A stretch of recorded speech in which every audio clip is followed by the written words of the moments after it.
नमस्कार मित्रांनो, आज आपण माहिती घेणार आहे ICAR नेट एक्झामबद्दल. याला आपण ॲग्रिकल्चरची नेट असं म्हणतो. ASRB agriculture scientist recruitment board Delhi ही एक्झाम कंडक्ट करते.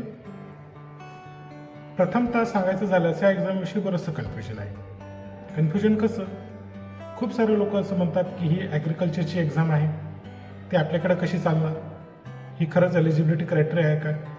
तर मित्रो, मी इथं म्युच्युअल रिकग्निशनचा GR जोडलेला आहे.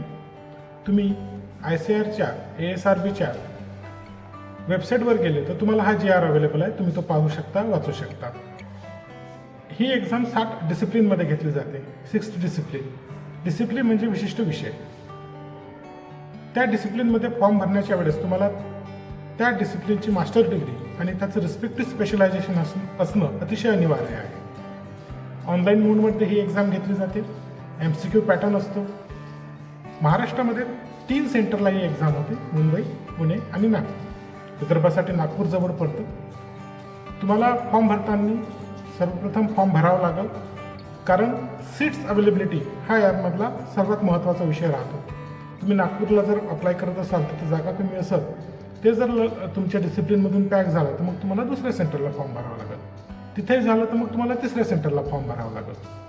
तर त्याच्यामुळे जेव्हा ही ॲड निघेल तेव्हा तुम्हाला फॉर्म भरण्याची घाई करावं लागेल. स्कीम ऑफ एक्झामिनेशन आपण समजावून घेऊ. आपल्याला इथे दिलेलीच आहे. 150 क्वेश्चन ही या एक्झाममध्ये असतं. प्रत्येकी 1 गुण म्हणजे 150 मार्काची एक्झाम राहते. आणि यामध्ये निगेटिव्ह सिस्टम आहे. 1/3 निगेटिव्ह सिस्टम. प्रत्येक रॉंग आन्सरसाठी तुमचं कटते.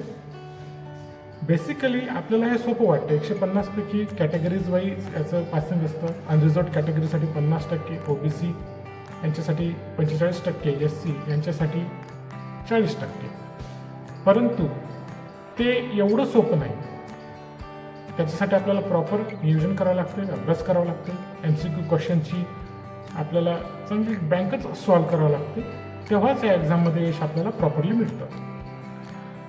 समजा तुम्ही जर बायोटेक्नॉलॉजी या डिसिप्लिनमधून एक्झाम दिली आणि तुम्हाला ती एक्झाम तुम्ही द्यायला गेले तर याची अशी स्पेसिफिक डेट नसते. ते एक स्लॉट अवेलेबल कोण नाही, कारण प्रत्येकदा पेपर सेट हा वेगळा राहतो. परंतु क्वेश्चन जे असतात हे टफ लेवलचे राहतात. तर तुम्हाला ती प्रॅक्टिस करणं अतिशय महत्त्वाचं आहे. ही एक्झाम क्वालिफाय झाल्यानंतर एक फॉर्मल डॉक्युमेंट व्हेरिफिकेशन होते. ते व्हेरिफिकेशन झाल्यानंतर जे तुम्हाला रिझल्ट लागल्यानंतर तुम्हाला कळवण्यात येतं. तुम्हाला तिथं मार्कशीट पाठवावं लागते आणि ते लगेच तुम्हाला सर्टिफिकेट इश्यू करून देतं. त्या सर्टिफिकेटवर सुद्धा ही exam ICAR NET exam UGC आणि CSIRला इक्विव्हॅलंट आहे, म्युच्युअल रिकग्निशन आहे असं त्या GRमध्ये लिहिलेलं आहे. आणि तेच आपल्या सर्टिफिकेटवर सुद्धा लिहून येते. आणि हे एक्झाम देऊन तुम्ही नेट क्वालिफाय होता आणि एलिजिबल होऊन जातं असिस्टंट प्रोफेसरसाठी.